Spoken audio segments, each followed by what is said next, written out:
Saudara Menko Bidang Perekonomian Erlangga Hartarto menyebutkan penyuntikan booster vaksin COVID-19 diharapkan dapat dimulai pada awal tahun depan.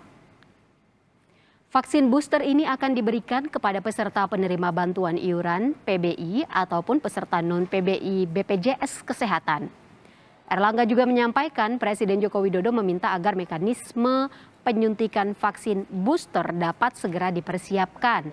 Sebelumnya, pemerintah diminta oleh sejumlah pihak untuk memberikan vaksin booster kepada masyarakat luas seiring dengan mulai turunnya efikasi vaksin COVID-19 yang telah disuntikan kepada masyarakat.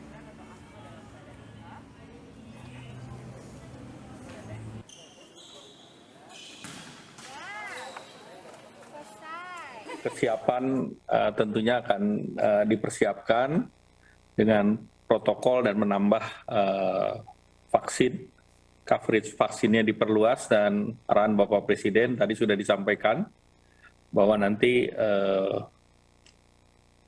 vaksin booster diharapkan bisa dilaksanakan di awal tahun depan. Nah, ini diminta untuk dipersiapkan mekanismenya yang berbasis PBI dan yang berbasis non-PBI. Kini kita telah terhubung dengan Wakil Menteri Kesehatan Dante Saxono Harbuono. Selamat sore, Pak Dante. Selamat sore, Ivo. Pak, ini awal 2022 kan pemerintah merencanakan vaksin booster kepada masyarakat. Ini nantinya akan seperti apa mekanismenya? Jadi memang ini masih dalam perencanaan. Yang pasti vaksin booster itu nanti akan ada dua mekanisme yang berbayar dan mekanisme yang gratis. Untuk gratis akan diberikan kepada penerima PBI. Sedangkan untuk yang lainnya di luar PBI itu akan diwajibkan untuk berbayar. Itu yang sedang dilakukan mekanismenya. Kenapa dilakukan vaksinasi booster? Karena kita sedang mempelajari berbagai macam efektivitas vaksin dikaitkan dengan waktu. Apakah waktunya ini tetap efektif untuk berapa lama? Itu sedang kita pelajari. Salah satunya kita mengerjakan yang namanya serosurvey. Serosurvey ini adalah mengecek antibodi di dalam tubuh seseorang sampai berapa lama antibodi tersebut masih bertahan untuk memberikan perlindungan tubuh. Ini kita bekerja sama dengan Kementerian Kesehatan, Kementerian Dalam Negeri untuk melakukan survei di 1094 desa, 100 kabupaten, 34 provinsi untuk melihat seberapa efektif dan bertahan berapa lama vaksinasi tersebut. Berarti, silakan Pak. Sehingga antibodi tadi bisa menjadi dasar kepada kita untuk memulai kapan seharusnya vaksinasi booster itu diberikan. Berarti jika ditambah vaksin booster, efikasinya menjadi berapa lama panjangnya, Pak Dante? Itu yang sedang kita evaluasi. Mungkin 6 bulan, mungkin 8 bulan, mungkin 1 tahun, mungkin hanya 3 bulan. Itu sedang kita evaluasi dalam survei antibodi yang sedang dilakukan tersebut. Bulan berapa rencananya di tahun depan, Pak Dante? Ini mulai diberikan? Vaksin booster itu sebenarnya akan dilakukan setelah vaksinasi utama selesai dikerjakan. Jadi sekarang kita sudah mencapai 50% dari vaksin target yang akan kita lakukan sampai selesai. Nanti kalau 50 sampai hingga mencapai namanya herd protection, bukan lagi herd immunity tapi herd protection kepada hampir sebagian besar warga negara, maka baru vaksin booster tersebut akan diberikan.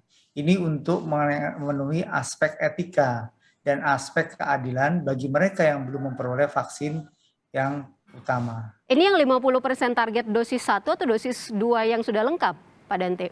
Ya, sampai sekarang 50% dosis pertama sudah dicapai. Menggunakan vaksin apa nantinya?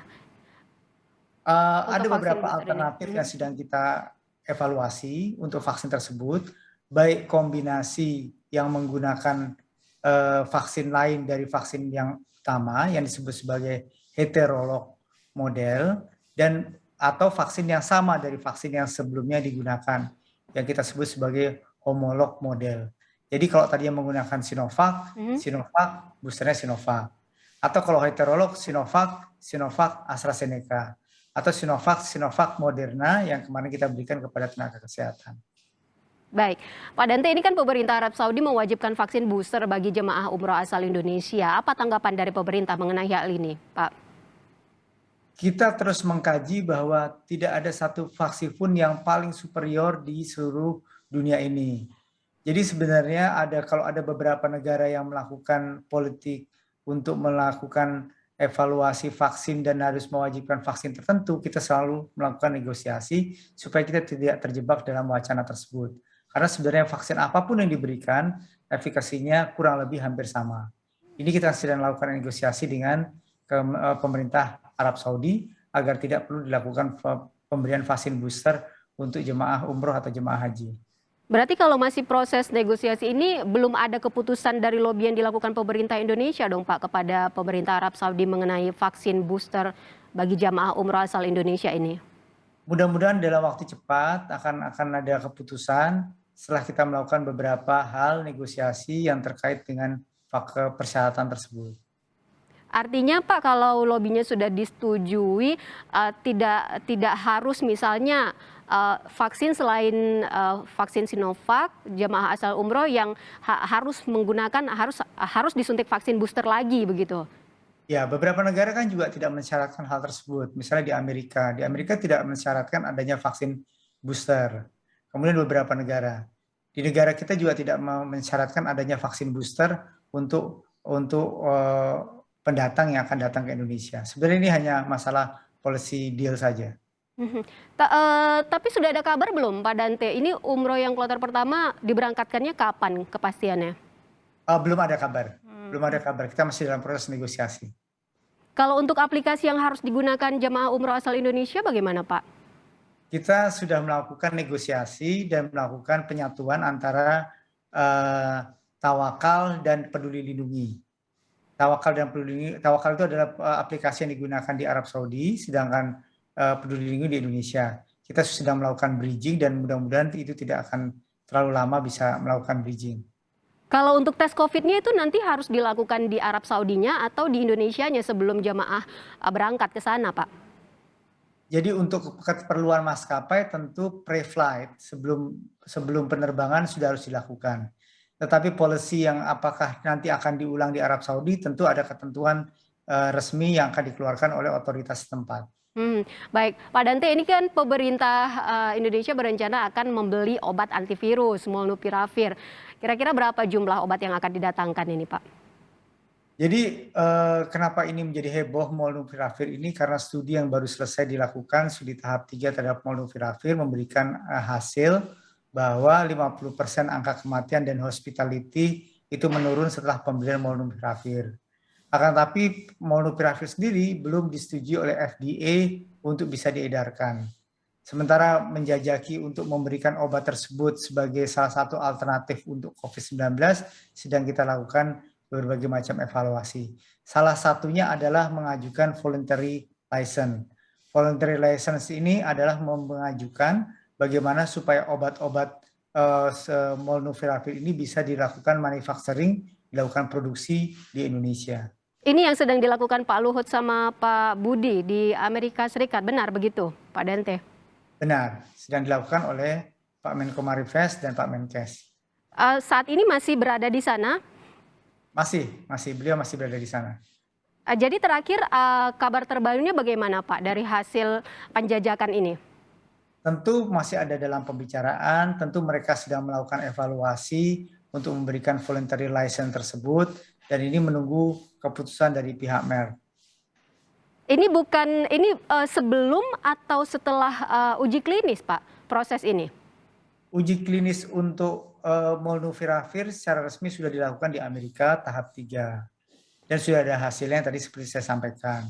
Tetapi belum di-approve di Indonesia, di FDA di Amerika. Untuk di Indonesia tentu nanti kita akan melakukan evaluasi lagi dan kajian lagi.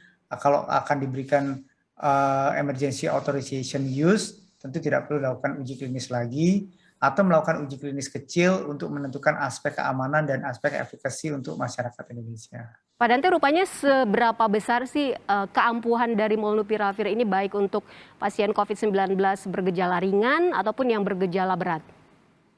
Jadi kalau dari hasil studi klinis yang dilakukan, hasilnya itu kelihatan hanya pada kasus-kasus ringan. Kasus-kasus ringan akan menurunkan angka masuk ke rumah sakit dan angka kematian hingga 50%. Tapi studi untuk kasus sedang dan kasus berat masih belum ada untuk molnupiravir ini.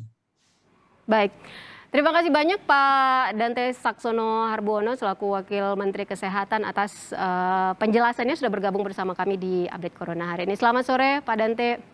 Selamat sore Ivo, selamat Ya. sore pemirsa. Ya.